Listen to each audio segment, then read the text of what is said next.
Vicky express में आपका स्वागत है। आज की कहानी है रामायण की कहानी, राम सेतु में गिलहरी का योगदान। माता सीता का हरण होने के बाद भगवान राम को लंका तक पहुंचने के लिए उनकी वानर सेना जंगल को लंका से जोड़ने के लिए समुद्र के ऊपर पुल बनाने के काम में लग जाती है। पुल बनाने के लिए पत्थर पर भगवान श्री राम का नाम लिखकर पूरी सेना समुद्र में पत्थर डालती है। भगवान राम का नाम लिखे जाने की वजह से पत्थर समुद्र में डूबने के बजाय तैरने लगते हैं। ये सब देखकर सभी वानर काफी खुश होते हैं और तेजी से पुल बनाने के लिए पत्थर समुद्र में डालने लगते हैं। भगवान राम पुल बनाने के लिए अपनी सेना के उत्साह, समर्पण और जुनून को देखकर काफी खुश होते हैं। उस वक्त वहां एक गिलहरी भी थी जो मुंह से कंकड़ उठाकर नदी में डाल रही थी। उसे ऐसा बार बार करते हुए एक वानर देख रहा था। कुछ देर बाद वानर गिलहरी को देखकर मजाक बनाता है।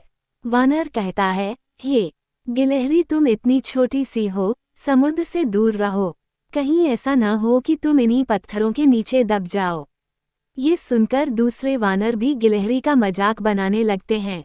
गिलहरी यह सब सुनकर बहुत दुखी हो जाती है। भगवान राम भी दूर से ये सब होता देखते हैं।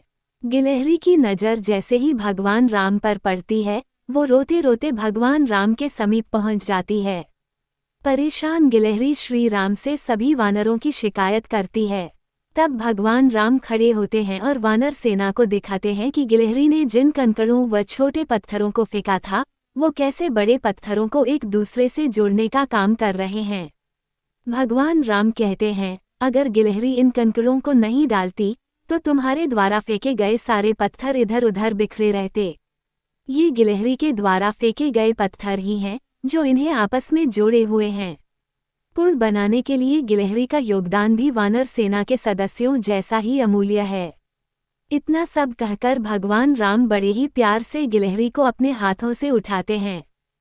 फिर गिलहरी के कार्य की सराहना करते हुए श्री राम उसकी पीठ पर बड़े ही प्यार से हाथ फेरने लगते हैं। भगवान के हाथ फेरते ही गिलहरी के छोटे से शरीर पर उनकी उंगलियों के निशान बन जाते हैं। तब से ही माना जाता है कि गिलहरियों के शरीर पर मौजूद सफ़ेद धारियां कुछ और नहीं, बल्कि भगवान राम की उंगलियों के निशान के रूप में मौजूद उनका आशीर्वाद है। कहानी से सीख: दूसरों के कार्य का मजाक नहीं बनाया जाना चाहिए। कार्य में किसी भी तरह का योगदान महत्वपूर्ण होता है। साथ ही दूसरों द्वारा मजाक बनाए जाने के बावजूद आपको अपना आत्मविश्वास नहीं खोना चाहिए। सुनने के लिए धन्यवाद।